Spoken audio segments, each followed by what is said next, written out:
ಪರವಶನಾದನು ಅರಿಯುವ ಮುನ್ನವೇ ಅಧ್ಯಾಯ 15 ಅವಳ ತಿರುಗುತ್ತರಗಳನ್ನು ಕೇಳಿ ಉರಿದು ಹೋದ ಆಯುಧ್.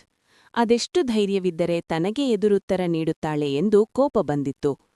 ಇಂಥ ಯೂಸ್ಲೆಸ್ ಮಾತುಗಳನ್ನ ಆಡುತ್ತಾ ಚೆನ್ನಾಗಿ ಟೈಮ್ ವೇಸ್ಟ್ ಮಾಡ್ತೀಯಲ್ವಾ? ನಾನ್ ಕೊಟ್ಟಿದ್ದ ಕೆಲ್ಸ ಏನಾಯ್ತು, ಮುಗ್ಸಿದ್ಯಾ? ಕೈ ಕಟ್ಟಿ ಕೇಳಿದನು ಗಂಭೀರ ದನಿಯಲ್ಲಿ. ಅವಳಿಗೀಗ ಕಣ್ಣು ಬಿಡುವಂತಾಗಿತ್ತು. ಅದು ಆರ್ಯ ಸರ್ ಹೇಳಿದ್ರು ನಾಳೆ ಕಂಪ್ಲೀಟ್ ಮಾಡೋದಕ್ಕೆ ಎಂದಳು ಸಹಸ್ರ ಮತ್ತೆಲ್ಲೋ ನೋಡುತ್ತಾ. ನಿನಗೆ ಕೆಲ್ಸ ಕೊಟ್ಟಿದ್ದು ನಾನಾ ಅಥವಾ ನಿನ್ನ ಆರ್ಯ ಸರ್ರಾ ಎಂದವನ ಚೂಪು ನೋಟ ಅವಳತ್ತಲೇ ನೆಟ್ಟಿತ್ತು. ಅವಳು ಕೊಂಚ ಹೆದರಿದಳು. ಆದ್ರೂ ಈ ಕಂಪನಿಯ ಸಿಇಒ ಅವರೇ ಅಲ್ವಾ, ಅವರು ಹೇಳಿದ ಹಾಗೆ ಎಲ್ಲ ಕೇಳ್ಬೇಕು ಎಂದಳು ಮೆಲ್ಲಗೆ. ತನಗೆ ಸಿಇಒ ಪಟ್ಟ ತಪ್ಪಿಹೋದಾಗಿನಿಂದ ಅದೇ ಬೇಸರ ಹಾಗೂ ಕೋಪವಿತ್ತು ಅವನಿಗೆ. ಈಗ ಅವಳ ಮಾತುಗಳನ್ನು ಕೇಳಿ ಜ್ವಾಲಾಮುಖಿಯಂತಾದ ಆಯುಧ್. ಆದ್ರೆ ನಿನಗೆ ಇಲ್ಲಿ ಕೆಲ್ಸ ಕೊಟ್ಟಿದ್ದು ನಾನು ಕಣೆ, ಇಲ್ಲಿ ನೀನು ನಾನ್ ಹೇಳಿದ ಹಾಗೆ ಮಾತ್ರ ಕೇಳ್ಬೇಕು, ಅಂಡರ್ಸ್ಟ್ಯಾಂಡ್? ಅದಾಗ್ಲಿಲ್ಲ ಅಂದ್ರೆ ಕೆಲ್ಸ ಬಿಟ್ಟು ಹೋಗ್ಬಹುದು. ನಿನಗಿಂತ ಟ್ಯಾಲೆಂಟೆಡ್ ಹಾರ್ಡ್ ವರ್ಕ್ ಮಾಡುವವರು ತುಂಬಾ ಜನ ಸಿಗ್ತಾರೆ ಎಂದು ಗುಡುಗಿಬಿಟ್ಟಿದ್ದ. ಈ ಬಾರಿ ಅವನಿಗೆ ತಿರುಗುತ್ತರ ಕೊಡುವ ಧೈರ್ಯ ಬರಲಿಲ್ಲ ಹುಡುಗಿಗೆ. ಇನ್ನೂ ಏನ್ ಮುಖ ನೋಡ್ತಾ ನಿಂತಿದ್ಯಾ, ಹೋಗಿ ನಾನ್ ಕೊಟ್ಟಿರುವ ಕೆಲ್ಸ ಕಂಪ್ಲೀಟ್ ಮಾಡು ಎಂದನು. ಮತ್ತೇನು ಹೇಳದೆ ಮೌನವಾಗಿ ಹೋಗಿ ತನ್ನ ಜಾಗದಲ್ಲಿ ಕುಳಿತಳು ಸಹಸ್ರ. ಮನಸ್ಸಿನಲ್ಲಿ ಅದೆಷ್ಟು ಶಾಪ ಹಾಕಿಕೊಂಡಳು. ಅವನು ಕೊಟ್ಟಿದ್ದ ಕೆಲಸ ಮುಗಿಸುಮಷ್ಟರಲ್ಲಿ 9 ಗಂಟೆಯೇ ಆಗಿಹೋಗಿತ್ತು. ಅವಳು ಮೊದಲೇ ತನ್ನ ಅಪ್ಪನಿಗೆ ಬರುವುದು ತಡವಾಗುತ್ತದೆ ಎಂದು ಮೆಸೇಜ್ ಮಾಡಿದ್ದಳು. ಮತ್ತೆ ಅವರು ಗಾಬರಿಯಾಗಿ ಬಿಡುತ್ತಾರಲ್ಲ. ಅವಳು ಪೂರ್ತಿ ಕೆಲಸ ಮುಗಿಸುವವರೆಗೂ ಆಯುಧ್ ಸಹ ಆಫೀಸಿನಿಂದ ಕದಲಿರಲಿಲ್ಲ. ಅವಳನ್ನು ಒಬ್ಬಳೇ ಬಿಟ್ಟು ಹೋಗಲಾಗದಲ್ಲ. ಕೊನೆಗೂ ಎಲ್ಲಾ ಮುಗಿಸಿ ನಿಟ್ಟುಸಿರು ಬಿಟ್ಟ ಹುಡುಗಿ ಎದ್ದು ಅವನ ಕ್ಯಾಬಿನ್ಗೆ ಬಂದು ಫೈಲ್ ಅವನಿಗೆ ಕೊಟ್ಟು, ಸರ್, ನನ್ನ ಕೆಲಸ ಆಯ್ತು ಎಂದಳು. ಅದನ್ನು ಪರೀಕ್ಷಿಸದೆಯೇ ಒಳಗೆ ಎತ್ತಿಟ್ಟವ, ಸರಿ, ನಾನ್ ನಾಳೆ ಚೆಕ್ ಮಾಡುತ್ತೇನೆ, ನೀನು ಹೋಗ್ಬಹುದು ಎಂದನು. ಅವಳು ಅಲ್ಲಿಂದ ಹೊರಡಲು 2 ಹೆಜ್ಜೆ ಮುಂದಿಟ್ಟಾಗ, ಇದು ಜಸ್ಟ್ ಟ್ರೇಲರ್ ಅಷ್ಟೇ, ಪಿಕ್ಚರ್ ಅಭಿ ಬಾಕಿ ಹೇ ಎಂದ ಆಯುಧ್. ಅವಳೇನೂ ಮಾತಾಡದೆ ಅಲ್ಲಿಂದ ಹೊರಟುಬಿಟ್ಟಳು. ಥು, ದರಿದ್ರದವನು, ಕಳೆದ ಜನ್ಮದಲ್ಲಿ ಜಿಗಣೆಯಾಗಿ ಹುಟ್ಟಿದ್ದ ಅನ್ಸುತ್ತೆ. ಎಂಥ ಸೈಕೋ ಇವನು! ದೇವ್ರೇ, ಯಾಕಪ್ಪ ನನ್ನನ್ನ ಈ ಸೈಕೋ ಹತ್ರ ತಗ್ಲಾಕ್ಸಿದ್ಯಾ? ಒಂದೇ ದಿನಕ್ಕೆ ಇಷ್ಟು ಸುಸ್ತು ಮಾಡ್ಬಿಟ್ಟು ಇನ್ನು ಡೈಲಿ ಹೇಗ್ ಕೆಲ್ಸ ಮಾಡೋದಿಲ್ಲಿ ಎಂದು ಒಂದೇ ಕಣ್ಣಿನಲ್ಲಿ ಅಳುತ್ತಾ ಬಸ್ ಸ್ಟ್ಯಾಂಡ್ ಕಡೆಗೆ ನಡೆದಳು ಸಹಸ್ರ. ಆಫೀಸಿನಿಂದ ಹೊರಟವ ಕಾರನ್ನು ಮನೆಯತ್ತ ತಿರುಗಿಸಿದ ಆಯುಧ್. ಅಷ್ಟರಲ್ಲಿ ಅವನ ಫೋನ್ ಸದ್ದಾಯಿತು. ಅವನ ಗೆಳೆಯ ಅಶ್ವಿನ್ ಕರೆ ಮಾಡಿದ್ದನು. ಹೆಲೋ ಆಯು, ಎಲ್ಲೋ ಇದ್ಯಾ? ಅವತ್ತು ಪಾರ್ಟಿ ಆದ ಮೇಲಿಂದ ನೀನು ಸದ್ದೇ ಇಲ್ಲ, ಒಂದು ಫೋನ್ ಕೂಡ ಇಲ್ಲ, ಏನಾಯ್ತೋ ಎಂದನು. ನಾನು ಕೆಲಸದಲ್ಲಿ ಸ್ವಲ್ಪ ಬ್ಯುಸಿಯಾಗಿದ್ದೀನಿ ಹೇಳಿದ ಆಯುಧ್. ಅಯ್ಯೋ, ಕೆಲ್ಸ ಪ್ರತಿದಿನ ಇದ್ದಿದ್ದೇ ಅಲ್ವೇನೋ, ವಾರಕ್ಕೆ 3 ಸಲ ಆದ್ರೂ ಪಬ್ ಕಡೆ ಬರ್ತಿದ್ದೆ, ಆದ್ರೆ ಈಗೇನಾಯ್ತು? ನನಗೆ ಅವತ್ತು ಆ ಇನ್ಸಿಡೆಂಟ್ ಆಗಿದ್ದು ಸ್ವಲ್ಪವೂ ಇಷ್ಟ ಆಗ್ಲಿಲ್ಲ ಅಶ್ವಿನ್. ಅವತ್ತು ನಾನು ಯಾರ್ ಜೊತೆ ನೈಟ್ ಸ್ಪೆಂಡ್ ಮಾಡಿದ್ನೋ ಅದು ಯಾರು ಅಂತ ತಿಳಿಯಲೇ ಇಲ್ಲ, ಅದೆಲ್ಲ ನನಗೆ ಇಷ್ಟ ಆಗ್ಲಿಲ್ಲ ಎಂದು ನೇರವಾಗಿ ಹೇಳಿದ್ದ. ಓ ಗಾಡ್, ಅಷ್ಟಕ್ಕೆ ಪಾರ್ಟಿ ಮಾಡೋದನ್ನೇ ಬಿಟ್ಟಿದ್ದೀಯಾ? ನೋಡು, ನಾಳೆ ರಾತ್ರಿ ಅದೇ ಹೋಟೆಲಲ್ಲಿ ಪಾರ್ಟಿ ಇದೆ, ನೀನು ಬಾ, ನೋಡೋಣ, ಆ ಹುಡುಗಿ ನಿನಗೆ ಸಿಕ್ಕರೂ ಸಿಕ್ಬಹುದು ಅಲ್ಲಿ ಎಂದ. ಹುಬ್ಬು ಬೇಸಿದು ಯೋಚಿಸಿದ ಆಯುಧ್. ಅವನು ಹೇಳಿದ್ದು ಸರಿ ಎನಿಸಿತು. ಆ ಹುಡುಗಿ ಮತ್ತೆ ನನಗೆ ಅಲ್ಲಿ ಸಿಕ್ಬಹುದೇ ಎಂದು ಯೋಚಿಸುತ್ತಾ, ಸರಿ, ಬರ್ತೀನಿ ಎಂದನು. ಗುಡ್, ನಾಳೆ ಸಂಜೆ 7 ಗಂಟೆಗೆ ಪಾರ್ಟಿ ಇರೋದು, ಮಿಸ್ ಮಾಡ್ಬೇಡ, ಓಕೆ? ಆಯು, ಬಾಯ್ ಎಂದು ಕಾಲ್ ಕಟ್ ಮಾಡಿದ್ದ ಅಶ್ವಿನ್. ಅದ್ಯಾರ ಆ ಹುಡುಗಿ?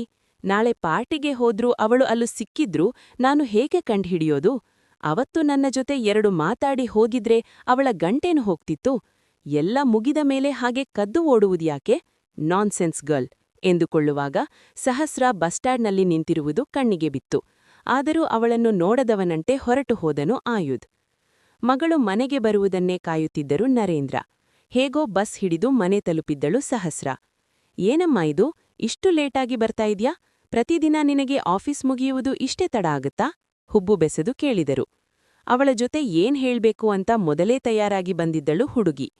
ಆಯುಧ್ ಆಫೀಸಿನಲ್ಲಿ ಕೊಡುವ ಹಿಂಸೆಯನ್ನು ತನ್ನ ಅಪ್ಪನಿಗೆ ಹೇಳಿದರೆ ಅವರು ಮತ್ತೆ ತನ್ನನ್ನು ಆಫೀಸಿಗೆ ಕಳಿಸುವುದಿಲ್ಲ ಎಂದು ಗೊತ್ತಿತ್ತು ಅವಳಿಗೆ. ಅಪ್ಪ, ಇವತ್ತು ಆಫೀಸಿನಲ್ಲಿ ಒಬ್ರು ಫ್ರೆಂಡ್ ಪರಿಚಯ ಆಗಿದ್ರು, ಅವರ ಮನೆ ಪಕ್ಕದಲ್ಲೇ ಇಂದಿತ್ತಂತೆ, ಬಲವಂತ ಮಾಡಿ ನನ್ನನ್ನ ಕರ್ಕೊಂಡ್ ಹೋಗಿದ್ರು ಅಪ್ಪ, ಅಲ್ಲಿಂದ ಬರೋದು ಲೇಟಾಗೋಯ್ತು ಎಂದಳು. ಓ ಹೌದಾ? ಆದ್ರೂ ಇನ್ಮೇಲೆ ಇಷ್ಟು ತಡ ಮಾಡ್ಬೇಡಮ್ಮ, ನಿನಗೆ ಗೊತ್ತಲ್ಲ ಅವತ್ತು ನೀನು ಮನೆಗೆ ಬಂದಿಲ್ಲ ಅಂತ ನನಗೆ ಎಷ್ಟು ಗಾಬರಿಯಾಗಿತ್ತು ಅಂತ ಎಂದರು. ಆ ದಿನವನ್ನು ನೆನಪು ಮಾಡಿಕೊಂಡಳು ಸಹಸ್ರ. ಅವಳ ಬದುಕಿನ ಕೆಟ್ಟ ದಿನ ಅದು. ಸರಿಯಪ್ಪ, ಇನ್ಮೇಲೆ ತಡ ಮಾಡಲ್ಲ ಎಂದಳು. ಹೌದು, ಹೇಗಿತ್ತು ಮಗಳೇ ಮೊದಲ ದಿನ, ನಿನಗೆ ಅಡ್ಜಸ್ಟ್ ಆಯ್ತಾ ಕೇಳಿದರು. ಹಾಂ ಅಪ್ಪ, ತುಂಬಾ ಚೆನ್ನಾಗಿತ್ತು ಎಂದಳು ಬೇಸರವನ್ನೆಲ್ಲ ಮನಸ್ಸಲ್ಲೇ ಬಚ್ಚಿಟ್ಟುಕೊಂಡು. ಒಳ್ಳೇದಾಯ್ತು, ಹೋಗು ಫ್ರೆಶ್ ಆಗಿ ಬಾ, ನಾನುತ್ತ ಕೊಡ್ತೀನಿ ಎಂದರು. ಅಯ್ಯೋ, ನೀವೇ ಅಡುಗೆ ಮಾಡ್ಬಿಟ್ರಾ ಅಪ್ಪ, ನಾನೇ ಬಂದು ಮಾಡ್ತಾ ಇದ್ನಲ್ಲ ಎಂದಳು. ಪರ್ವಾಗಿಲ್ಲ, ಹೋಗಮ್ಮ, ಮೊದಲ ದಿನ ಕೆಲ್ಸ ಮಾಡಿ ಸುಸ್ತಾಗಿ ಬಂದಿರ್ತೀಯ, ಇವತ್ತೊಂದು ದಿನ ನಾನ್ ಮಾಡಿದ್ರೆ ಏನಾಗುತ್ತೆ ಎಂದಾಗ ತಲೆಯಾಡಿಸಿ ರೂಮಿಗೆ ಬಂದವಳು ಉಸ್ಸೆಂದು ಮಂಚದ ಮೇಲೆ ಕುಳಿತಳು.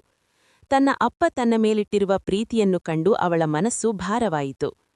ನಿಮಗೋಸ್ಕರವೇ ಇಷ್ಟೆಲ್ಲ ಮಾಡ್ತಾ ಇದ್ದೀನಿ ಅಪ್ಪ ನಾನು, ನೀವು ನನ್ನನ್ನ ಬೆಳೆಸುವುದಕ್ಕೆ ಎಷ್ಟೆಲ್ಲ ಕಷ್ಟಪಟ್ಟಿದ್ದೀರಾ, ಇನ್ಮುಂದೆ ನಿಮ್ಮನ್ನ ಖುಷಿಯಾಗಿ ನೋಡಿಕೊಳ್ಳುವ ಜವಾಬ್ದಾರಿ ನನ್ನದು. ಅದಕ್ಕೋಸ್ಕರ ಆದ್ರೂ ಆ ರಾಕ್ಷಸ ಏನೇ ಹಿಂಸೆ ಕೊಟ್ರೂ ಸಹಿಸಿಕೊಂಡು ಅಲ್ಲಿ ಕೆಲಸ ಮಾಡ್ತೇನೆ, ಸ್ವಲ್ಪ ದಿನ ಅಷ್ಟೇ, ಆಮೇಲೆ ಬೇರೆ ಎಲ್ಲಾದ್ರೂ ಕೆಲಸ ಹುಡುಕಿಕೊಳ್ತೇನೆ ಎಂದು ನಿಟ್ಟುಸಿರುದಬ್ಬಿದಳು. ಮರಿದಿನ ಅವಳಿಗೆ ಕಾಟ ಕೊಡಲು ಸಮಯ ಸಿಗಲಿಲ್ಲ ಆಯುಧ್ಗೆ. ಅವನಿಗೆ ಒಂದು ಮುಖ್ಯವಾದ ಕ್ಲೈಂಟ್ ಮೀಟಿಂಗ್ ಇದ್ದಿದ್ದರಿಂದ ಅವಳ ಕಡೆ ಗಮನ ಕೊಡಲಿಲ್ಲ ಅವ.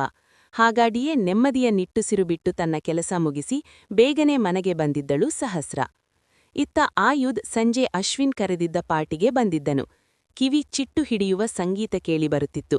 ಎಲ್ಲರೂ ಕುಡಿತಾ ಎಂಜಾಯ್ ಮಾಡುತ್ತಿದ್ದರು. ಅವನನ್ನು ಕಾಣ್ತಿದ್ದ ಹಾಗೆ ಹೇ ಆಯು ಎನ್ನುತ್ತಾ ಅವನ ಬಳಿ ಬಂದಿದ್ದ ಅಶ್ವಿನ್.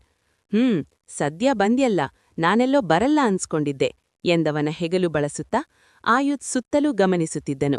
ಅಂದು ತನ್ನ ಜೊತೆ ಇದ್ದ ಹುಡುಗಿಯನ್ನು ಹೇಗೆ ಕಂಡುಹಿಡಿಯುವುದೋ ತಿಳಿಯುತ್ತಿರಲಿಲ್ಲ ಅವನಿಗೆ. Come on man, have A drink ಎನ್ನುತ್ತಾ ಮದ್ಯ ತುಂಬಿದ ಲೋಟವನ್ನು ಅವನ ಕೈಗಿತ್ತ ಅಶ್ವಿನ್. ಅದನ್ನು ಪಡೆದು ಕುಡಿದನು ಆಯುಧ್. ಆ ಹುಡುಗಿ ಸಿಕ್ತಾಳೆ ಅಂದೆ, ಹೇಗೆ ಹುಡುಕೋದು ಕೇಳಿದ. ಸಿಕ್ತಾಳೆ ಬಿಡೋ, ನಿನ್ನನ್ನ ನೋಡಿದ್ರೆ ಅವಳೇ ಬಂದು ಮಾತಾಡಿಸ್ತಾಳೆ, ನೀನು ಸುಮ್ಮನೆ ಕುಡಿ, ಎಂಜಾಯ್ ಮಾಡು ಎಂದು ಅಶ್ವಿನ್ ಹೇಳುವಾಗ, ಹಾಯ್ ಅಶು ಎನ್ನುತ್ತಾ ಹುಡುಗಿಯೊಬ್ಬಳು ಅವನ ಬಳಿ ಓಡಿ ಬಂದಿದ್ದಳು. ಹೇ ಶೀತಲ್ ಎನ್ನುತ್ತಾ ಅವಳನ್ನು ತಬ್ಬಿದವ ಆಯುಧ್, ಇವಳು ಶೀತಲ್, ನನ್ನ ಫ್ರೆಂಡ್ ಎಂದ. ಹಾಯ್ ಎಂದ ಆಯುಧ್. ಹಾಯ್ ಹ್ಯಾಂಡ್ಸಮ್ ಎನ್ನುತ್ತಾ ಅವನ ಕೈ ಹಿಡಿದಳು ಶೀತಲ್. ಲೆಟ್ಸ್ ಡ್ಯಾನ್ಸ್ ಹೇಳಿದಳು ಅವನನ್ನೇ ನೋಡುತ್ತಾ. ಅಷ್ಟು ಹ್ಯಾಂಡ್ಸಮ್ ಇದ್ದನಲ್ಲ ಹುಡುಗ. ಶೋರ್ ಎನ್ನುತ್ತಾ ಅವಳ ನಡು ಬಳಸಿ ಸಂಗೀತಕ್ಕೆ ತಕ್ಕ ಹಾಗೆ ಹೆಜ್ಜೆ ಹಾಕತೊಡಗಿದನು. ಇದೆಲ್ಲವೂ ಅವನಿಗೆ ಹೊಸದಲ್ಲವಲ್ಲ. ಅವನನ್ನು ನುಂಗುವಂತೆ ನೋಡುತ್ತಿದ್ದಳು ಶೀತಲ್. ಅವನು ಏನು ಅಂತ ಹುಬ್ಬೇರಿಸಿದ. I need you tonight ಎಂದಳು Sheetal. Then what are you waiting for ಎಂದವ ಅವಳನ್ನು ಎತ್ತಿಕೊಂಡು ರೂಮಿಗೆ ನಡೆದನು. ಅವಳನ್ನು ಹಾಸಿಗೆಯ ಮೇಲೆ ಮಲಗಿಸಿದ, ತನ್ನ ಶರ್ಟ್ ಬಿಚ್ಚಿ ಅವಳ ಮೇಲೆ ವಾಲಿದ. ಅವಳು ತನ್ನನ್ನು ಭದ್ರವಾಗಿ ತಬ್ಬಿದಳು. ಅವಳ ಕೊರಳ ಬಳಿ ಮುಖ ಹುದುಗಿಸುವಾಗ, ಪ್ಲೀಸ್ ಡೋಂಟ್ ಡೂ ದಿಸ್, ನನ್ನನ್ನ ಬಿಟ್ಬಿಡು, ನಾನು ಹೋಗ್ಬೇಕು ಎಂದು ಅಳುತ್ತಾ ಕೇಳಿಕೊಳ್ಳುವಂತೆ ಭಾಸವಾಯಿತು ಅವನಿಗೆ. ಆದರೆ ಎಲ್ಲವೂ ಅಸ್ಪಷ್ಟ ಚಿತ್ರಣ. ತಟ್ಟನೆ ಕಣ್ಣು ತೆರೆದ ಆಯುಧ್. ಆಯುಧ್ನ ಸ್ಮೃತಿಯಲ್ಲಿ ಅಸ್ಪಷ್ಟ ಚಿತ್ರಣಗಳು ಹರಿದಾಡತೊಡಗಿದವು. ಅದೆಲ್ಲ ಆ ರಾತ್ರಿಯದೇ ನೆನಪು ಎಂದು ತಿಳಿಯಲು ಅವನಿಗೆ ಹೆಚ್ಚು ಹೊತ್ತು ಹಿಡಿಯಲಿಲ್ಲ. ಆದರೆ ಆ ಅಸ್ಪಷ್ಟ ನೆನಪುಗಳು ಅವನ ಮನವನ್ನು ಬಹಳವೇ ಕದಡಿದ್ದವು. ತಕ್ಷಣ ಕಣ್ಣು ತೆರೆದು ಆ ಹುಡುಗಿಯಿಂದ ದೂರ ಸರಿದಬಿಟ್ಟ. ಅವನ ಕೈ ಹಿಡಿದವಳು, ಹೇ ಬೇಬಿ, ಏನಾಯ್ತು, ಕಮಾನ್ ಎಂದಳು ಶೀತಲ್. ಅವನ ಮೈಯೆಲ್ಲ ಬೆವರಿ ಹೋಗಿತ್ತು. ಹಿಂದೆಂದೂ ಇಂಥ ವಿಚಿತ್ರ ಅನುಭವ ಆಗಿರಲಿಲ್ಲ ಅವನಿಗೆ. ನನಗೆ ಮೂಡಿಲ್ಲ ಎಂದಷ್ಟೇ ಹೇಳಿ ತನ್ನ ಶರ್ಟ್ ಧರಿಸಿದ ಆಯುಧ್. ಎದ್ದು ಬಂದು ಮತ್ತೆ ಅವನ ಕೊರಳು ತಬ್ಬಿದವಳು, ಅರೆ, ಮೂಡಿಲ್ಲ ಅಂದ್ರೆ ಹೇಗೆ, ನಿನಗೆ ಮೂಡ್ ಬರ್ಬೇಕು ಅಂದ್ರೆ ನಾನೇನ್ ಮಾಡ್ಬೇಕು ಹೇಳು ಮೋಹಕ ದನಿಯಲ್ಲಿ. ಅವಳಂದು ಒರಟಾಗಿ ಹಾಸಿಗೆಯ ಮೇಲೆ ದಬ್ಬಿದವ, ಒಂದು ಸಲ ಹೇಳಿದ್ರೆ ಅರ್ಥ ಆಗಲ್ವಾ, ನನಗೆ ಮೂಡಿಲ್ಲ ಅಂದ್ರೆ ಇಲ್ಲ ಅಷ್ಟೇ ಎಂದು ಕೋಪದಲ್ಲಿ ಹೇಳಿ ಹೊರಟುಬಿಟ್ಟನು. ಅವಳ ದಿಢೀರ್ ವರ್ತನೆಗೆ ಪೆಚ್ಚಾದಳು ಶೀತಲ್. ಅವನು ಕೋಪದಲ್ಲಿ ಹೊರಟವನ್ನನ್ನು ಕಂಡ ಅಶ್ವಿನ್, ಹೇ ಆಯು, ವಾಟ್ ಹ್ಯಾಪೆಂಡ್ ಮ್ಯಾನ್, ಇಷ್ಟು ಬೇಗ ಮುಗಿದು ಹೋಯ್ತಾ ಎಂದು ಅವನ ಹೆಗಲ ಮೇಲೆ ಕೈ ಹಾಕಿ ನಕ್ಕನು.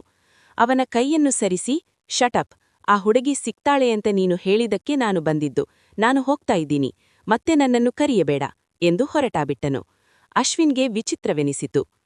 ಕಾರಿನಲ್ಲಿ ಬಂದು ಕುಳಿತ ಆಯುಧ್, ಛೆ, ಈ ಹುಡುಗಿ ನನ್ನನ್ನ ಇಷ್ಟೆಲ್ಲ ಕಾಡ್ತಾ ಇದ್ದಾಳಾ, ಬೇರೆ ಹುಡುಗಿಯರನ್ನು ಮುಟ್ಟುವುದಕ್ಕೂ ಆಗ್ತಾ ಇಲ್ಲಲ್ಲ ನನಗೆ, ನನ್ನ ಕಣ್ಮುಂದೆಯೇ ಬರದೆ ನನ್ನನ್ನ ಇಷ್ಟೆಲ್ಲ ವೀಕ್ ಮಾಡಿದ್ದಾಳಾ, ಯಾರು ಅವಳು, ಡಿಡ್ ಐ ಫೋರ್ಸ್ಡ್ ಹರ್ ಎಂದುಕೊಳ್ಳುವಾಗ ಸಹಸ್ರ ಬಸ್ ಸ್ಟ್ಯಾಂಡ್ನಲ್ಲಿ ನಿಂತಿರುವುದು ಕಣ್ಣಿಗೆ ಬಿತ್ತು. ಆದರೂ ಅವಳನ್ನು ನೋಡದವನಂತೆ ಹೊರಟು ಹೋದನು ಆಯುಧ್. ಮಗಳು ಮನೆಗೆ ಬರುವುದನ್ನೇ ಕಾಯುತ್ತಿದ್ದರು ನರೇಂದ್ರ. ಹೇಗೋ ಬಸ್ ಹಿಡಿದು ಮನೆ ತಲುಪಿದ್ದಳು ಸಹಸ್ರ. ಏನಮ್ಮ ಇದು, ಇಷ್ಟು ಲೇಟಾಗಿ ಬರ್ತಾ ಇದ್ಯಾ, ಪ್ರತಿದಿನ ನಿನಗೆ ಆಫೀಸ್ ಮುಗಿಯುವುದು ಇಷ್ಟೇ ತಡ ಆಗತ್ತಾ ಹುಬ್ಬು ಬೆಸೆದು ಕೇಳಿದರು. ಅವಳ ಜೊತೆ ಏನ್ ಹೇಳ್ಬೇಕು ಅಂತ ಮೊದಲೇ ತಯಾರಾಗಿ ಬಂದಿದ್ದಳು ಹುಡುಗಿ. ಆಯುಧ್ ಆಫೀಸಿನಲ್ಲಿ ಕೊಡುವ ಹಿಂಸೆಯನ್ನು ತನ್ನ ಅಪ್ಪನಿಗೆ ಹೇಳಿದರೆ ಅವರು ಮತ್ತೆ ತನ್ನನ್ನು ಆಫೀಸಿಗೆ ಕಳಿಸುವುದಿಲ್ಲ ಎಂದು ಗೊತ್ತಿತ್ತು ಅವಳಿಗೆ.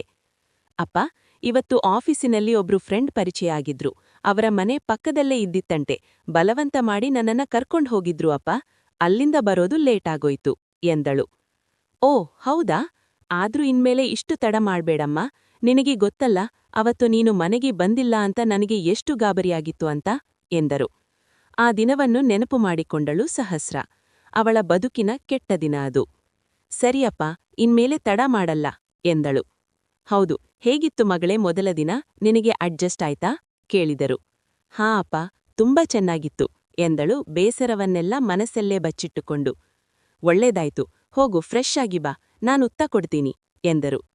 ಅಯ್ಯೋ, ನೀವೇ ಅಡುಗೆ ಮಾಡ್ಬಿಟ್ರಾ ಅಪ್ಪ? ನಾನೇ ಬಂದ್ ಮಾಡ್ತಾ ಇದ್ನಲ್ಲ ಎಂದಳು. ಪರ್ವಾಗಿಲ್ಲ ಹೋಗಮ್ಮ, ಮೊದಲ್ ದಿನ ಕೆಲ್ಸ ಮಾಡಿ ಸುಸ್ತಾಗಿ ಬಂದಿರ್ತೀಯ. ಇವತ್ತೊಂದಿನ ನಾನ್ ಮಾಡಿದ್ರೆ ಏನಾಗುತ್ತೆ ಎಂದಾಗ ತಲೆಯಾಡಿಸಿ ರೂಮಿಗೆ ಬಂದವಳು ಉಸ್ಸೆಂದು ಮಂಚದ ಮೇಲೆ ಕುಳಿತಳು. ತನ್ನಪ್ಪ ತನ್ನ ಮೇಲಿಟ್ಟಿರುವ ಪ್ರೀತಿಯನ್ನು ಕಂಡು ಅವಳ ಮನಸ್ಸು ಭಾರವಾಯಿತು. ನಿಮ್ಗೋಸ್ಕರವೇ ಇಷ್ಟೆಲ್ಲ ಮಾಡ್ತಾ ಇದ್ದೀನಿ ಅಪ್ಪ ನಾನು. ನೀವು ನನ್ನನ್ನು ಬೆಳೆಸೋದಕ್ಕೆ ಎಷ್ಟೆಲ್ಲ ಕಷ್ಟಪಟ್ಟಿದ್ದೀರಾ. ಇನ್ಮುಂದೆ ನಿಮ್ಮನ್ನ ಖುಷಿಯಾಗಿ ನೋಡ್ಕೊಳ್ಳುವ ಜವಾಬ್ದಾರಿ ನನ್ನದು. ಅದ್ಕೋಸ್ಕರ ಅದು ಆ ರಾಕ್ಷಸ ಏನೇ ಹಿಂಸೆ ಕೊಟ್ರೂ ಸಹಿಸ್ಕೊಂಡು ಅಲ್ಲಿ ಕೆಲ್ಸ ಮಾಡ್ತೇನೆ. ಸ್ವಲ್ಪ ದಿನ ಅಷ್ಟೇ, ಆಮೇಲೆ ಬೇರೆ ಎಲ್ಲಾದ್ರೂ ಕೆಲ್ಸ ಹುಡುಕಿಕೊಳ್ತೇನೆ ಎಂದು ನಿಟ್ಟುಸಿರು ದಬ್ಬಿದಳು. ಮರುದಿನ ಅವಳಿಗೆ ಕಾಟ ಕೊಡಲು ಸಮಯ ಸಿಗಲಿಲ್ಲ ಆಯುಧ್ಗೆ.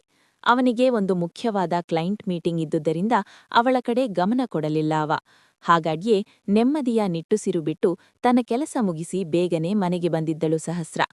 ಇತ್ತ ಆಯುಧ್ ಸಂಜೆ ಅಶ್ವಿನ್ ಕರೆದಿದ್ದ ಪಾರ್ಟಿಗೆ ಬಂದಿದ್ದನು. ಕಿವಿ ಚಿಟ್ ಹಿಡಿಯುವ ಸಂಗೀತ ಕೇಳಿಬರುತ್ತಿತ್ತು. ಎಲ್ಲರೂ ಕುಡಿಯುತ್ತಾ ಎಂಜಾಯ್ ಮಾಡುತ್ತಿದ್ದರು. ಅವನನ್ನು ಕಾಣ್ತಿದ್ದ ಹಾಗೆ ಹೇ ಆಯು ಎನ್ನುತ್ತಾ ಅವನ ಬಳಿ ಬಂದಿದ್ದ ಅಶ್ವಿನ್. ಸದ್ಯ ಬಂದ್ಯಲ್ಲ, ನಾನೆಲ್ಲೋ ಬರಲ್ಲ ಅನ್ಕೊಂಡಿದ್ದೆ ಎಂದ ಅವನ ಹೆಗಲು ಬಳಸುತ್ತ. ಆಯುಧ್ ಸುತ್ತಲೂ ಗಮನಿಸುತ್ತಿದ್ದನು.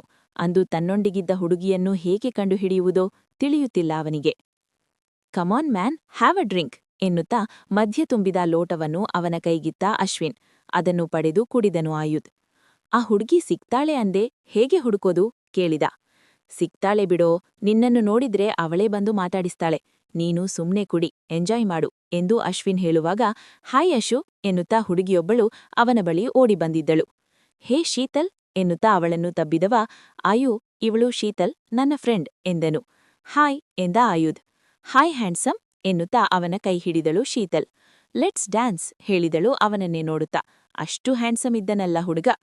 ಶೋರ್ ಎನ್ನುತ್ತಾ ಅವಳ ನಡು ಬಳಸಿ ಸಂಗೀತಕ್ಕೆ ತಕ್ಕ ಹಾಗೆ ಹೆಜ್ಜೆ ಹಾಕತೊಡಗಿದ. ಇದೆಲ್ಲವೂ ಅವನಿಗೆ ಹೊಸದಲ್ಲವಲ್ಲ. ಅವನನ್ನೇ ನುಂಗುವಂತೆ ನೋಡುತ್ತಿದ್ದಳು ಶೀತಲ್. ಅವನು ಏನು ಎಂಬಂತೆ ಹುಬ್ಬೇರಿಸಿದ. I need you tonight ಎಂದಳಿದ್ದಳು. Then what are you waiting for ಎಂದವ ಅವಳನ್ನು ಎತ್ತಿಕೊಂಡು ರೂಮಿಗೆ ನಡೆದನು. ಅವಳನ್ನು ಹಾಸಿಗೆಯ ಮೇಲೆ ಮಲಗಿಸಿದ ತನ್ನ ಶರ್ಟ್ ಬಿಚ್ಚಿ ಅವಳ ಮೇಲೆ ವಾಲಿದ್ದ. ಅವಳು ಅವನನ್ನು ಭದ್ರವಾಗಿ ತಬ್ಬಿದಳು. ಅವಳ ಕೊರಳ ಬಳಿ ಮುಖ ಹುದುಗಿಸುವಾಗ ಪ್ಲೀಸ್ ಡೋಂಟ್ ಡೂ ದಿಸ್, ನನ್ನನ್ನ ಬಿಟ್ಬಿಡು, ನಾನು ಹೋಗ್ಬೇಕು ಎಂದು ಯಾರೋ ಅಳತ್ತಾ ಕೇಳಿಕೊಳ್ಳುವಂತೆ ಭಾಸವಾಗಿತ್ತು ಅವನಿಗೆ. ಆದರೆ ಎಲ್ಲವೂ ಅಸ್ಪಷ್ಟ ಚಿತ್ರಣ. ತಟ್ಟನೆ ಕಣ್ತೆರೆದ ಆಯುಧ್. ಆಯುಧ್ನ ಸ್ಮೃತಿಯಲ್ಲಿ ಅಸ್ಪಷ್ಟ ಚಿತ್ರಣಗಳು ಹರಿದಾಡತೊಡಗಿದವು. ಅದೆಲ್ಲ ಆ ರಾತ್ರಿಯದ್ದೇ ನೆನಪು ಎಂದು ತಿಳಿಯಲು ಅವನಿಗೆ ಹೆಚ್ಚು ಹೊತ್ತು ಹಿಡಿಯಲಿಲ್ಲ. ಆದರೆ ಆ ಅಸ್ಪಷ್ಟ ನೆನಪುಗಳು ಅವನ ಮನವನ್ನು ಬಹಳವೇ ಕದಡಿಸಿತ್ತು. ತಕ್ಷಣ ಕಣ್ತೆರೆದು ಆ ಹುಡುಗಿಯಿಂದ ದೂರ ಸರಿದುಬಿಟ್ಟ. ಅವನ ಕೈ ಹಿಡಿದವಳು, ಹೇ ಬೇಬಿ, ಏನಾಯ್ತು, ಕಮಾನ್ ಎಂದಳು ಶೀತಲ್. ಅವನ ಮೈಯೆಲ್ಲವೂ ಬೆವರಿತ್ತು.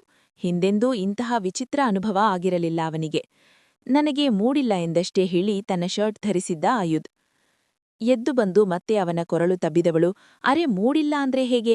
ನಿನಗೆ ಮೂಡ್ ಬರ್ಬೇಕು ಅಂದ್ರೆ ನಾನು ಏನ್ ಮಾಡ್ಬೇಕು ಹೇಳು ಎಂದಳು ಮೋಹಕ ದನಿಯಲ್ಲಿ. ಅವಳನ್ನು ಒರಟಾಗಿ ಹಾಸಿಗೆಯ ಮೇಲೆ ದಬ್ಬಿದವ, ಒಂದು ಸಲ ಹೇಳಿದ್ರೆ ಅರ್ಥ ಆಗಲ್ವಾ?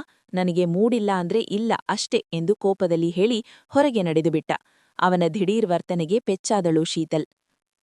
ಅವನು ಕೋಪದಲ್ಲಿ ಹೊರಬಂದಿದ್ದನ್ನು ಕಂಡ ಅಶ್ವಿನ್, ಹೇ ಆಯು, ವಾಟ್ ಹ್ಯಾಪೆಂಡ್ ಮ್ಯಾನ್, ಇಷ್ಟು ಬೇಗ ಮುಗಿದು ಹೋಯ್ತಾ ಎಂದು ಅವನ ಹೆಗಲು ಮೇಲೆ ಕೈ ಹಾಕಿ ನಕ್ಕನು. ಅವನ ಕೈಯನ್ನು ಸರಿಸಿ, ಶಟಪ್, ಆ ಹುಡುಗಿ ಸಿಗ್ತಾಳೆ ಅಂತ ನೀನು ಹೇಳಿದ್ದಕ್ಕೆ ನಾನು ಬಂದಿದ್ದು. ನಾನು ಹೋಗ್ತಾ ಇದ್ದೀನಿ, ಮತ್ತೆ ನನ್ನನ್ನ ಕರಿಬೇಡ ಎಂದು ಹೊರ ನಡೆದುಬಿಟ್ಟ. ಅಶ್ವಿನ್ಗೆ ವಿಚಿತ್ರವೆನಿಸಿತು. ಕಾರಿನಲ್ಲಿ ಬಂದು ಕುಳಿತ ಆಯುಧ್, ಛೇ, ಈ ಹುಡುಗಿ ನನ್ನನ್ನು ಇಷ್ಟೆಲ್ಲ ಕಾಡ್ತಾ ಇದ್ದಾಳಾ? ಬೇರೆ ಹುಡುಗಿಯರನ್ನು ಮುಟ್ಟೋದಕ್ಕೂ ಆಗ್ತಾ ಇಲ್ವಲ್ಲ ನನ್ಗೆ. ನನ್ನ ಕಣ್ಮುಂದೆನೇ ಬರ್ದೇ ನನ್ನನ್ನ ಇಷ್ಟೆಲ್ಲ ವೀಕ್ ಮಾಡಿದ್ದಾಳಾ? ಯಾರವಳು? ಡಿಡ್ ಐ ಫೋರ್ಸ್ ಹರ್ ಎಂದುಕೊಳ್ಳುತ್ತಾ ಸ್ಟೇರಿಂಗ್ ಮೇಲೆ ಬಲವಾಗಿ ಗುದ್ದಿದವ, ನೋ ಹಾಗಾಗಿರಬಾರ್ದು. ನಾನು ಪ್ಲೇಬಾಯ್ ಆಗಿರಬಹುದು, but I am not a rapist. ಹಾಗೆ ಅನಿಸಿಕೊಳ್ಳೋದಿಕ್ಕೆ ನನಗೆ ಇಷ್ಟ ಇಲ್ಲ. ಅವಳನ್ನು ಹೇಗಾದ್ರೂ ಹುಡುಕ್ತೇನೆ, ಏನಾಗಿತ್ತು ಅಂತ ತಿಳ್ಕೊಳ್ತೇನೆ ಎಂದು ನಿರ್ಧರಿಸಿ ನಿಟ್ಟುಸಿರುದಬ್ಬಿದವ ಕಾರನ್ನು ಮನೆಯತ್ತ ತಿರುಗಿಸಿದ. ಅಂದು ರಾತ್ರಿ ಆಯುಧ್ ಮನೆಗೆ ಬರುವುದನ್ನೇ ಕಾಯುತ್ತಿದ್ದಳು ಅರುಣಿಮಾ. ಎಲ್ಲರದ್ದೂ ಊಟ ಆಗಿತ್ತು, ಆದ್ರೆ ಅವನಿನ್ನೂ ಮನೆಗೆ ಬಂದಿರಲಿಲ್ಲವಲ್ಲ. ಅವನ ಬಗ್ಗೆ ನಿಸ್ವಾರ್ಥವಾಗಿ ಪ್ರೀತಿ ತೋರುವ ಜೀವ ಅದು. ಘಂಟೆ 10 ಅವನು ಮನೆಗೆ ಬರದಿದ್ದುದನ್ನು ಕಂಡು ಗಂಡನ ಬಳಿ ಬಂದವಳು, ರೀ, ನಿಮ್ ತಮ್ಮ ಇನ್ನೂ ಮನೆಗ್ ಬಂದಿಲ್ಲ, ಒಂದ್ಸಲ ಫೋನ್ ಮಾಡಿ ಕೇಳಿ ಎಲ್ಲಿದ್ದಾನೆ ಅಂತ ಎನ್ನಲು. ಫೋನ್ ನೋಡ್ತಾ ಮಲಗಿದ್ದ ಆರ್ಯ, ಬರ್ತಾನೆ ಬಿಡು, ಯಾಕಷ್ಟು ತಲೆ ಕೆಡಿಸ್ಕೊಳ್ತೀಯ? ಅವನು ಮನೆಗೆ ತಡವಾಗಿ ಬರುತ್ತಿರುವುದು ಇದೇನು ಮೊದಲ? ನೀನು ಟೆನ್ಷನ್ ಮಾಡ್ಕೊಳ್ಬೇಡ, ಲೇಟಾಗಿದೆ, ಬಂದು ಮಲಗು ಎಂದು ಅಸಡ್ಡೆಯಿಂದ ಹೇಳಿದ್ದ ಆರ್ಯ. ಇಲ್ಲಾರಿ, ನಿಮ್ ತಮ್ಮ ಬಂದ್ರೆ ಬಾಗಿಲ್ ತೆಗ್ಯೋಕೆ ಯಾರೂ ಇಲ್ಲ, ನೀವು ಮಲಗಿ, ನಾನಿನ್ನೂ ಸ್ವಲ್ಪ ಹೊತ್ತು ಕಾಯ್ತೀನಿ ಎನ್ನುತ್ತಾ ಮತ್ತೆ ಹಾಲಿಗೆ ಬಂದು ಸೋಫಾದಲ್ಲಿ ಯಾವುದೋ ಪುಸ್ತಕ ಹಿಡಿದು ಕುಳಿತಳು ಅರುಣಿಮಾ. ಆದರೆ ಯಾವಾಗ ನಿದ್ದೆ ಬಂತೋ ತಿಳಿಯದು, ಕುಳಿತಲ್ಲಿಯೇ ನಿದ್ದೆ ಮಾಡಿಬಿಟ್ಟಳು ಅರುಣಿಮಾ. ಆಯುಧ್ ಮನೆಗೆ ಬಂದಾಗ ರಾತ್ರಿ 11 ಗಂಟೆಯಾಗಿತ್ತು. ತನ್ನ ಬಳಿ ಇದ್ದ ಮತ್ತೊಂದು ಕೀ ಬಳಸಿ ಬಾಗಿಲು ತೆರೆದು ಒಳಬಂದನು. ಅವನು ಯಾವಾಗಲೂ ಮತ್ತೊಂದು ಕೀ ಇಟ್ಟುಕೊಳ್ತಾನೆ, ಯಾಕೆಂದ್ರೆ ಅವನು ಯಾವಾಗ ಮನೆಗೆ ಬರುವನೆಂದು ಅವನಿಗೆ ಗೊತ್ತಿರುವುದಿಲ್ಲ. ಒಳಬಂದ ತಕ್ಷಣ ಸೋಫಾದ ಮೇಲೆ ಕುಳಿತಲ್ಲಿಯೇ ನಿದ್ದೆಗೆ ಜಾರಿರುವಳು ಅರುಣಿಮಾ. ಅವಳ ಕೈಯಲ್ಲಿ ಪುಸ್ತಕವೊಂದಿತ್ತು. ಇವರಿಗೇನು ಬಂದಿದೆ ರೋಗ? ಇಲ್ಯಾಕೆ ಮಲಗಿದ್ದಾರೆ ಎಂದುಕೊಳ್ಳುತ್ತಾ ಅವಳ ಹತ್ತಿರ ಬಂದು, ಹೆಲೋ, ಎದ್ದೇಳಿ, ಇಲ್ಯಾಕೆ ಮಲಗಿದ್ದೀರಾ ಎಂದನು. ಆದರೆ ಅವಳಿಗೆ ಎಚ್ಚರವಾಗಲಿಲ್ಲ. ಮತ್ತೆ ಅವಳ ಭುಜವನ್ನು ಅಲುಗಿಸಿ ಅತ್ತಿಗೈ ಎಂದು ಕರೆದಿದ್ದ. ಈಗ ಗಾಬರಿಯಲ್ಲಿ ಕಣ್ತೆರೆದಳು.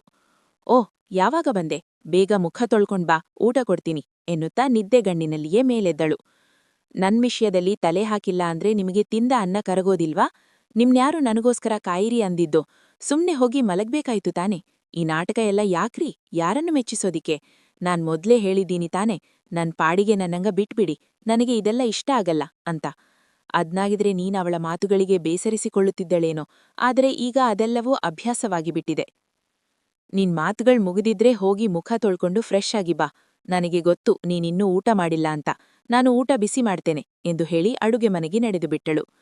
ಅಬ್ಬಾ, ಹೇಳೋದನ್ನ ಅರ್ಥವೇ ಮಾಡ್ಕೊಳ್ಳೋದಿಲ್ಲ ಅಂತಾರಲ್ಲ, ನಾನಷ್ಟು ಬೈದ್ರೂ ಏನು ಅನ್ಸೋದೇ ಇಲ್ವಾ ಇವರಿಗೆ ಎಂದು ಗೊಣಗುತ್ತಾ ಮುಖ ತೊಳೆಯಲು ನಡೆದ. ಮುಖ ತೊಳೆದು ಶುಚಿಯಾಗಿ ಬಂದವ ಊಟಕ್ಕೆ ಹೋಗಲು ಇಷ್ಟವಿಲ್ಲದೆ ಸುಮ್ಮನೆ ಮಲಗಿದ. ಆದರೆ ನಿದ್ದೆ ಹತ್ತಿರ ಸುಳಿಯಲಿಲ್ಲ. ಹೊಟ್ಟೆ ತಾಳ ಹಾಕುತ್ತಿದೆ. ಅರುಣಿಮಾ ಹೇಳಿದಂತೆ ಅವನು ಏನೂ ತಿಂದಿರಲಿಲ್ಲ. ಹೊರಳಾಡಿ ಸಾಕಾಗಿ ಕೊನೆಗೂ ಹೊಟ್ಟೆ ಹಸಿವೆ ಗೆದ್ದಿದೆಂಬಂತೆ ಎದ್ದು ಬಂದನು. ಅವಳು ಇನ್ನೂ ಅವನು ಬರುವುದನ್ನೇ ಕಾದು ಕುಳಿತಿದ್ದಳು. ಇವರಿಗೂ ನಿಜವಾಗಿಯೂ ನನ್ನ ಮೇಲೆ ಅಕ್ಕರೆ ಇದೆಯಾ, ಅಥವಾ ಇದೆಲ್ಲ ನಾಟಕವೇ ಎಂದುಕೊಳ್ಳುತ್ತಾ ಬಂದು ಊಟಕ್ಕೆ ಕುಳಿತಳು. ಯಾಕಿಷ್ಟು ತಡ ಮಾಡಿದ್ದು? ಮತ್ತೆ ಊಟ ತಣ್ಣಗಾಗ್ತಿದೆ ಎನ್ನುತ್ತಾ ಅವನಿಗ ಅನ್ನ ಸಾಂಬಾರ್ ಬಡಿಸಿದ್ದಳು ಅರುಣಿಮಾ. ಅವನು ತುಟಿಕ್ ಪಿಟಿಕ್ ಎನ್ನದೆ ತಿನ್ನತೊಡಗಿದ. ಅವಳ ಕೈ ರುಚಿಯೇ ಹಾಗಿರುತ್ತದೆ. ತಿನ್ನುತ್ತಿದ್ದರೆ ಮತ್ತಷ್ಟು ತಿನ್ನಬೇಕೆನಿಸುತ್ತದೆ. ಅವನು ತಿನ್ನುತ್ತಿರುವುದನ್ನು ಕಂಡು, ಇಷ್ಟು ಹಸಿವಾಗಿದ್ರೂ ಎಂಥ ಹಠ ನಿನಗೆ? ಬೇಗ ಬಂದು ಊಟ ಮಾಡ್ಬೇಕು ತಾನೆ? ನಿನ್ನ ಕೋಪ ಏನಿದ್ರೂ ನನ್ಮೇಲೆ ತೋರಿಸು, ಊಟದ ಮೇಲಲ್ಲ ಎಂದಳು ಅವನಿಗೆ ಇನ್ನಷ್ಟು ಸಾಂಬಾರ್ ಬಡಿಸುತ್ತಾ. ಈಗ ಊಟ ಮಾಡ್ತಾ ಇದ್ದೇನೆ ತಾನೆ, ಮತ್ತೇನು ಗೊಣಗಾಟ ನಿಮ್ದು ಎಂದು ರೇಗಿದ. ಸರಿ ಊಟ ಮಾಡು, ಊಟ ಮಾಡುವಾಗ ಮಾತಾಡ್ಬಾರ್ದು ಎಂದಳು ಅರುಣಿಮಾ. ಇದಕ್ಕೇನು ಕಮ್ಮಿಯಿಲ್ಲ. ನಾನೇನಾದ್ರೂ ಕೇಳಿದ್ನಾ ಎಲ್ಲಿ ಹೋಗಿದ್ದೆ ಅಂತ? ನನಗೆ ಈ ಮನೆಯ ಪ್ರತಿಯೊಬ್ಬರೂ ಮುಖ್ಯ ಆಯು, ಯಾಕೆ ಅಂದ್ರೆ ಎಲ್ಲರೂ ನನ್ನವರು ಎಂದಳು. ಅವನೀನೂ ಮಾತನಾಡಲಿಲ್ಲ. ಸುಮ್ಮನೆ ತಿಂದು ಕೈ ತೊಳೆದು ಎದ್ದು ನಡೆದನು. ಮುಂದುವರೆಯುವುದು. ಕಥೆ ಇಷ್ಟ ಆಗಿದ್ರೆ ಪ್ಲೀಸ್ ಶೇರ್ ಮಾಡಿ, ಹಾಗೆ ಲೈಕ್ ಮತ್ತು ಕಮೆಂಟ್ ಮಾಡಿ ಫ್ರೆಂಡ್ಸ್.